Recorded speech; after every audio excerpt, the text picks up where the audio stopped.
What's up guys, and welcome back to another episode of the Realistic Summer Career Mode. This is episode number 91, and we start today's of stuff on the back of our big 5-0 victory over Real Valladolid with match day 6 in the Champions League group stage away in Lisbon in Portugal. Obviously, mentioned before, qualification was in the bag after 4 games, after we beat Poulsen back-to-back and Liverpool beat Sporting back-to-back, so it meant that match day 5 came down to who was going to top the group. We beat Liverpool, so of course that was going to be us on the head-to-head records of match day 6. I mentioned this very recently, but it's such a luxury, you can just feel the totally rotated side. And who the hell cares what the scoreline is, man? Seriously, I mean, you don't want to lose like 6-0, but even so, it's not really a big deal if you do, because you know that your position is already locked. So it was the most anticlimactic end to a Champions League group ever. The 6th game, and there was no positions that could be changed. We were guaranteed to top it. Liverpool guaranteed to be runners-up due to the head-to-head record, ours being better than the Reds. Sporting couldn't drop into 4th place and finish with a wooden spoon. They were guaranteed to be in the Europa League. And Poulsen had the wooden spoon already gift wrapped to them and engraved as well. So yeah, it was just a really meaningless game, but I still played it regardless. And I get asked, quite often, why do you play every game, or how do you play every game? How do you stay engaged for every game? I talk about this quite a lot. Well, first of all, because it's realistic. Managers don't just take a game off if it's not that important. So it's like match day 3 in the Europa League, and you're away in, I don't know, the Czech Republic, for example, a game which you think you're probably going to win pretty comfortably.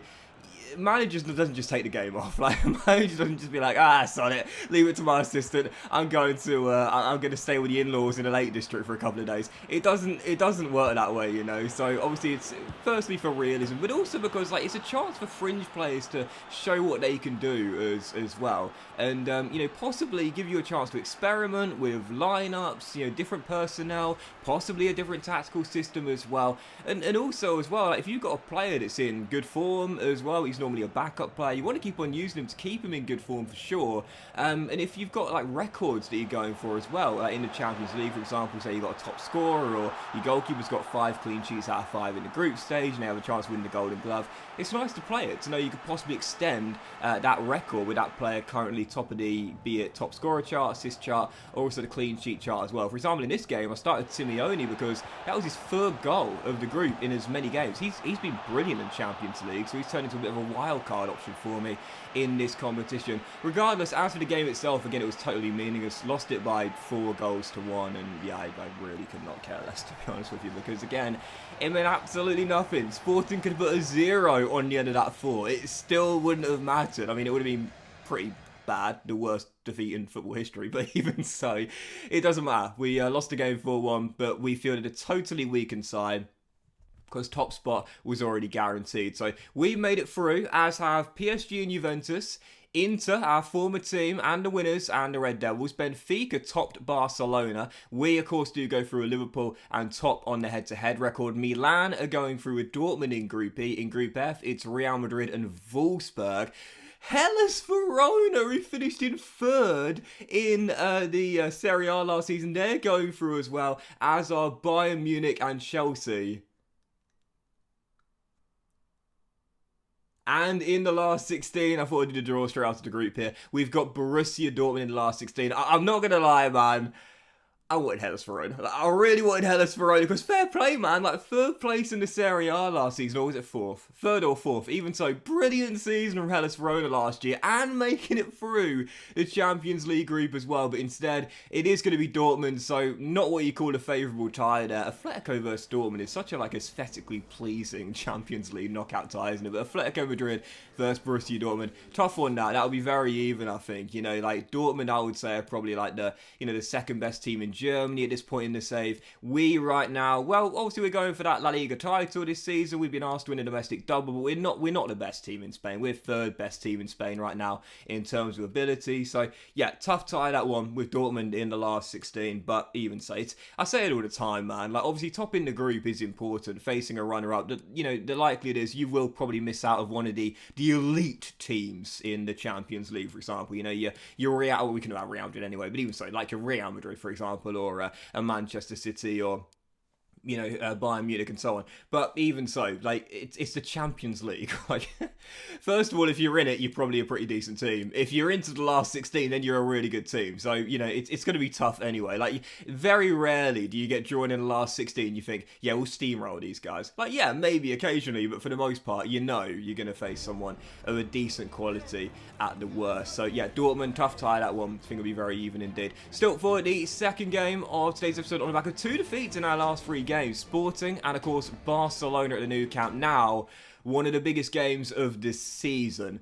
Real Madrid at the iconic Santiago Bernabeu, and heading into the game, well, this was going to be absolutely massive. Real right now are keeping pace with us and Barcelona in the top 2, and for our first Madrid derby, 2 defeats in 3, I could not afford another loss here. So, taking on Real Madrid, slow start to the game, really nervy, really cagey. I often talk about it. Sometimes in the biggest of games, the most important games of the season, the starts can be a little bit slow. Both teams kind of feeling each other out a little bit in the early stages, not a frenetic pace getting played. It's more of a kind of, it's kind of like, it reminds me of like boxing, do you know what I mean? No one throws a haymaker in the first 5 seconds in boxing. It was very rare. The first round really is just about feeling the other boxer out, the mentality, the psyche, the positioning, looking for a weakness and so on.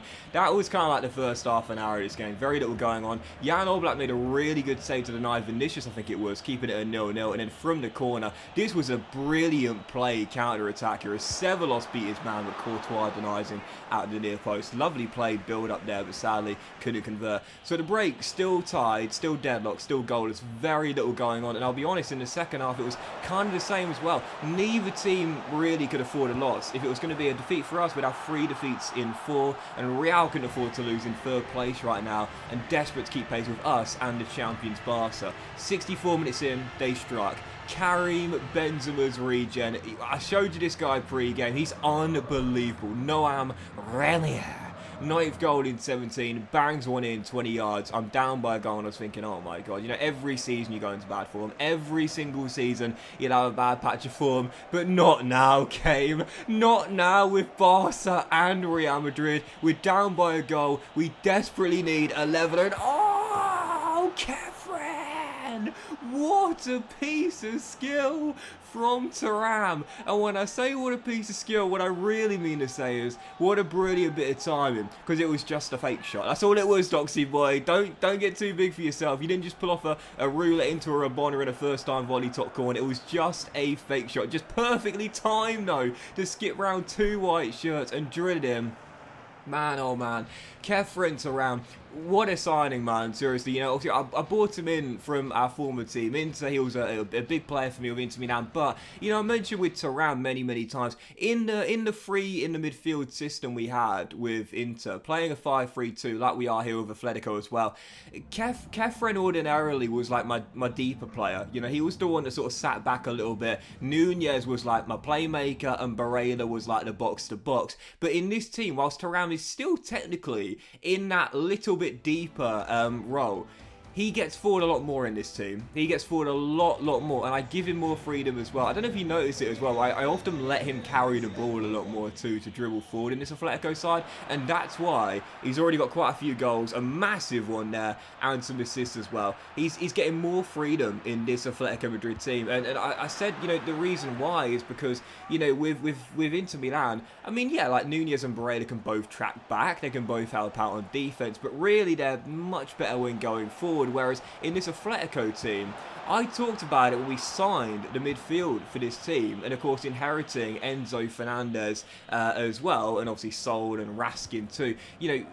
Our midfield, they can do anything. Like, our midfield, every CM I've got can do every single thing. That's why Monchu was a big signing for me, and he has been because of the injury out to Fernandez as well, because he can sit deeper, he can go forward, he can play right through the heart of the midfield, as can Enzo Fernandez, as can Sol, as can Raskin, and of course the Croatian, Modric's region that we signed, and of course he's done with the season for the ACL. But that's the whole point. That means that Thuram, he's not the only good defensive player we got. Everyone else can defend. So that means that I can bring him forward when required to do so.